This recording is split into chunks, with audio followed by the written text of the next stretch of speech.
नमस्कार सर्वांना. कसे आहात सगळे? मस्त आहात ना? आशा करते तुम्ही सगळे आनंदात असाल. तुम्हा सर्वांचं अगदी मनापासून स्वागत आहे आपल्या चॅनलवरच्या आजच्या या व्हिडिओमध्ये. तर प्रत्येकाला वाटतं की गृहिणी म्हणजेच रोज हसतमुखाने वेळेवर आणि परफेक्ट सगळं सांभाळणारी व्यक्ती. पण खरं सांगायचं तर शेवटी गृहिणीसुद्धा एक माणूसच असते. कधी शरीर थकतं, कधी मन कंटाळतं, तर कधी कितीही प्रयत्न केले तरी दिवसाचं सगळं नियोजन बिघडून जातं. आणि हे स्वाभाविक आहे, त्यामध्ये काहीही वाईट नाही. ह्या ज्या गोष्टी आहेत तर त्या अगदी अशा स्वाभाविक आहेत. तर आजच्या या व्हिडिओमध्ये मी अशाच एका दिवसाची झलक तुमच्यासोबत शेअर करणार आहे, ज्या दिवशी प्रत्येक काम वेळेवर झालंच नाही, पण तरीही स्वतःला दोष न देता तो दिवस कसा स्वीकारला हे आपण आजच्या या व्हिडिओमध्ये बघणार आहोत. तर चला मग अशाच एका वास्तववादी दिवसाची सुरुवात करूयात. तर आज सकाळी किचनचे जे काही काम होतं, म्हणजे स्वयंपाक पाणी डबे वगैरे सगळे जे काही होते तर ते आटोपले आणि त्यानंतर आम्ही नाश्ता करायला बसलो. आणि त्याच वेळेवर किट्टूने टी व्ही चालवून एक छानसा असा जो पिक्चर आहे तर तो टी व्हीवर लावला आणि नाश्ता करेपर्यंत तो पिक्चर मी बघितला. आणि किचनचे माझे जे काही किचनचं क्लिनिंग होतं, भांडे होते तर ते सगळे तसेच पडले होते. तर आता पिक्चरही बघायचा आहे आणि घरातले कामंसुद्धा करायची आहेत. आणि टी व्हीच्या समोर बसलं सकाळी सकाळी तर कामांचं पूर्ण नियोजन बिघडतं. आणि कालच्या दिवशी मी आजच्या दिवसासाठी बरीचशी अशी प्लॅनिंग करून ठेवली होती की मला हे सुद्धा काम करायचं आहे, ते सुद्धा करायचं आहे, सगळे कामं आटोपायचे आहे. तर असं कालच्या दिवशी माझ्या डोक्यामध्ये चालू होतं. आणि आज अचानक टी व्हीवर चाललेल्या म्हणजे हा जो सिनेमा आहे तर त्याने माझा सगळा गेम बिघडवला. तर नाश्ता आटोपला आणि त्यानंतर मग मी जे काही सिंकमध्ये पडलेले भांडे होते तर ते भांडे मला स्वच्छ करायचे होते. आता जेव्हापर्यंत टी व्हीवर ब्रेक चालू होता तेव्हापर्यंत मी भांडे स्वच्छ करायची आणि ब्रेक संपला की पुन्हा जाऊन टी व्हीच्या समोर बसायची. तर असं आजचं म्हणजे जेही सकाळचं कामाचं रुटीन आहे तर ते माझं चालू होतं. आणि त्यातल्या त्यात आज झालं असं की त्या पिक्चरमध्ये जो ब्रेक आहे ना तर तो फक्त 2-2 मिनटाचाच ब्रेक चालू होता. तर त्या ब्रेकमध्ये जे काही भांडे म्हणजे त्या ब्रेकच्या दरम्यान माझ्या सिंकमधले जे काही भांडे होते तर ते मी स्वच्छ केले. आणि शेवटी तो सिनेमा संपला आणि त्यानंतर मी डायरेक्टली टी व्ही बंद करून टाकला. कारण म्हटलं मी आणखी जर टी व्हीच्या समोर बसली राहील तर माझं जे कामाचं पूर्ण नियोजन आहे तर ते पूर्ण बिघडणार. कारण सकाळचं तर मी ऑलरेडी तसंही बिघडवलंच होतं. पण खरं सांगू, कधीकधी होते इच्छा की एखाद सिनेमा टी व्हीसमोर बसून बघावा किंवा मग कधी जे कामाचं नियोजन आहे तर आपल्या स्वतःला त्या वेळेमध्ये न बांधता आपल्या हिशोबाने आणि आपल्या सवडीनुसार जे काही कामं आहेत ते करायचे. बघा, तुम्ही एक गोष्ट ऐकली असेल की गो विथ फ्लो. कधी जे चालतंय, जसं चालतंय तसं चालू द्या. प्रत्येकच गोष्टी स्वतःच्या कंट्रोलमध्ये ठेवणं म्हणजे कधी तर ना या ज्या गोष्टी आहेत तर यांना असं वाटतं की मोकळं सोडावं. आता मला नाही माहीत की माझ्या या गोष्टी तुम्हाला कितपत पटतायत, कितपत समजतायत, मला नाही माहिती. पण खरं सांगू, प्रत्येक गोष्टीवर जेव्हा आपण असा एकदम आपला कंट्रोल ठेवतो ना तर त्या गोष्टी कधी इतकं कंट्रोल ठेवूनसुद्धा आवाक्याच्या बाहेर जातात. तर म्हणून मग कधी काही गोष्टींना ना अगदी असं सेल सोडून द्यायचं आणि गो विथ फ्लोचा जो फॉर्म्युला आहे तर तो 365 म्हणजे पैकी एखाद दिवस तर कधी आपण अप्लाय करू शकतो. म्हणजे प्रत्येकच काम नियोजनबद्ध पद्धतीने केलंच पाहिजे असं नाही, किंवा प्रत्येकच जी गोष्ट आहे, प्रत्येकच जे काम आहे तर ते वेळेवर झालंच पाहिजे असं नाही. कधी असं होतं की बाकीच्यांची कामं ना वेळेवर होतात आणि आपलं काम वेळेवर होत नाही. या गोष्टीमुळे आपल्याला चिडचिड होते आणि आपण आपलं डोकं खराब करतो. पण होऊ शकते, प्रत्येकाचं रुटीन वेगवेगळं असतं, त्यांच्या घरातली माणसं वेगवेगळी असतात, त्यांच्या कामांची पद्धत वेगळी असते. तर त्यामुळे कधी कोणाचं काम लवकर होतं, कधी कोणाचं काम उशिरा होतं आणि याच गोष्टीमुळे आपण आपली जी चिडचिड आहे तर ती करून घेतो.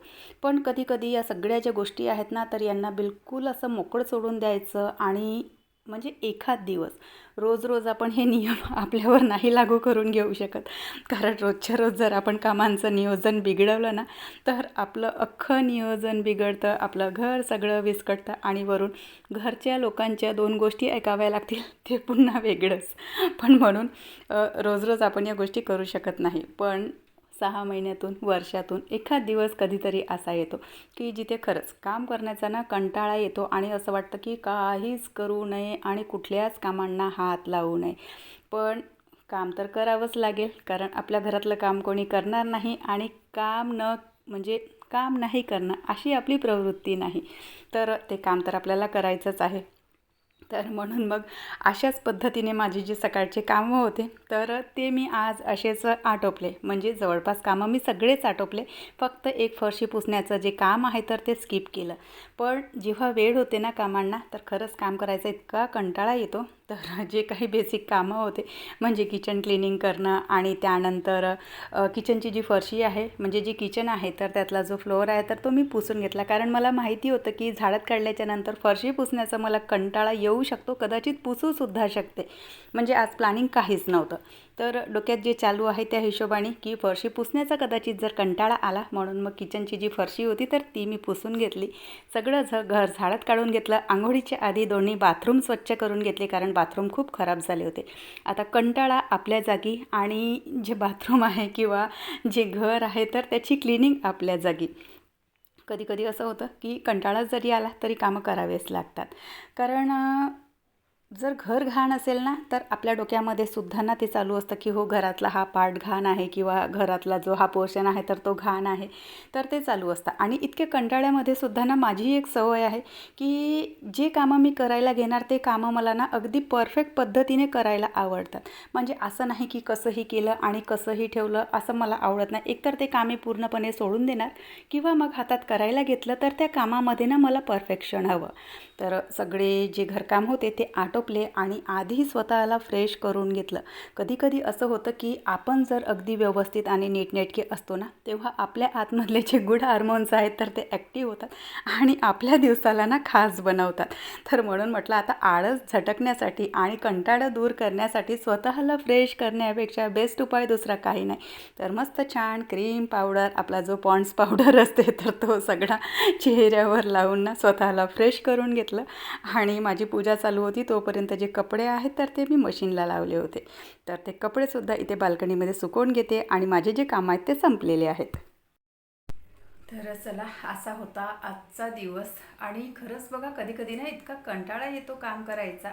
ॲक्च्युली कंटाळा येतो की एखाद पिक्चर जेव्हा आपण बघतो तर तो बघण्याचा म्हणजे एक मोह आपण आवरू शकत नाही. ते मला एक्झॅक्टली नाही सांगता येणार. पण होतं बघा कधी कधी असं की जर आपल्याला एखाद्या टी व्हीवर एखादा सिनेमा आवडला किंवा एखादी काही स्टोरी आवडली तर आपण ते बघत जातो. किंवा मग कधी कधी असं सुद्धा होतं की काम करायचाच कंटाळा येतो. आणि हे रोज रोज होत नाही. कारण बघा, रोज आपण नित्यनियमाने न चुकता जे काही आपले सकाळचे कामं आहेत, दिवसभराचे जे काही कामं आहेत ते करत जातो. पण कधी कधी बघा, महिन्यात, 6 महिन्यातून, वर्षातून एखाद वेळा ना एखाद दिवस असा येतो की ज्यामध्ये खरंच अजिबात काहीच करावंसं वाटत नाही आणि असं वाटतं की गो विथ फ्लो, म्हणजे जसं चालू आहे तसं चालू द्या. जसे कामं, जे कामं आटोपतात ते कामं आटोपू द्या. म्हणजे असं प्लॅनिंग करून एकही जे आपलं काम असतं, प्लॅनिंग करून जे काम आपण करण्याचा विचार करतो तर ते एकही काम होत नाही. आता बघा, कालच मी ना विचार केला होता की मला ना देवघराची म्हणजे थोडीशी साफसफाई करायची होती आणि देवपूजेचं जे सामान आहे तर ते सुद्धा थोडंसं व्यवस्थित करायचं होतं. काही सामान ठेवायचं होतं. पण ती सगळी जी प्लॅनिंग आहे तर ती माझी फेल झाली. आणि काय कोणास ठाऊक, आज ना अजिबात मन होत नव्हता काम करण्याचा. पण तरीसुद्धा मन होत नव्हता तरीसुद्धा घरातले जे सगळे कामं आहेत तर ते मी बऱ्यापैकी आवरले बरं का. फक्त आज जो पोछा आहे, फरशी पुसण्याचं काम आहे तर ते मी स्किप केलं. बाकी सगळे जे कामं आहेत तर ते अगदी व्यवस्थित पद्धतीने आटोपले. आणि कंटाळा जरी येत असला ना तरी ना माझं म्हणजे एक आहे की मला ना कामामध्ये परफेक्शन हवं. असं नाही की वरचेवर केलं आणि मग ते तसं सोडून दिलं. एकतर नाही करायचं आहे तर मी अजिबातच नाही करणार. पण जेव्हा मी ते काम हाती करायला घेतलं तर ते परफेक्शननीच करणार. आणि कुठलंही काम करताना मला ना ते थोडंसं व्यवस्थित पद्धतीनेच केलेलं बरं वाटतं. तर त्यामुळे मग आज कंटाळा जरी येत होता तरीही माझे जे कामं आहेत तर ते मी अगदी परफेक्शननेच आणि सगळेच कामं जवळपास मी आटोपले. तर चला, होतं कधी कधी असं. तुमच्यासोबतसुद्धा होतं का? मला नक्की कमेंट करून सांगा. कारण बघा, आपण ज्या वर्षभर म्हणजे वर्षभराच्या 365 दिवसांपैकी एकही दिवस आपल्याला सुटी मिळत नाही. ज्या आपण गृहिणी आहोत किंवा माझ्यासारख्या अशा बाया ज्यांना खरंच घराच्या बाहेर निघायला मिळतच नाही. तुम्ही एक दिवसाला सुद्धा कोणाच्या घरी जाऊ शकत नाही आणि कुठे राहू शकत नाही. तर स्पेशली अशा माझ्यासारख्या बाया ज्यांना बघा सतत वर्षभर एक दिवसही न चुकता तेच कामाचं जे रडगाणं आहे आणि जे घरकाम आहे तर तेच करावे लागतात. तर होतं कधी कधी आणि चालतंच. मी तर म्हणेन काही फरक पडत नाही, कारण एक दिवस तर आपण आपल्या मनासारखा जगू शकतो. आता आळस करणं आणि घरकाम जे आहे तर ते स्किप करणं याला आपल्या मनासारखं जगणं नाही म्हणत, पण त्यावर पर्यायही काही नसतो. कधी कधी होतं असं की नाही होत काम करायचं, म्हणजे काम करायचं मन अजिबात होतच नाही, येतो कधी कधी कंटाळा. तर होऊन जातं कधी कधी ते. तर चला, असा होता आजचा माझा लेझी दिवस. तर आजचा जो व्हिडिओ आहे तो मी इथेच संपवते. आशा करते तुम्हाला आवडला असेल. व्हिडिओ कुठे जरी आवडला असेल तर नेहमीप्रमाणे लाईक करा, शेअर करा, सबस्क्राईब करा. आपण भेटूया नंतरच्या व्हिडिओसोबत. तोपर्यंत सगळ्यांना बाय, सगळ्यांना धन्यवाद. हर हर महादेव. आणि माझं बघून तुम्ही स्वतःला आळस आणू नका बरं का. तर चला, बाय.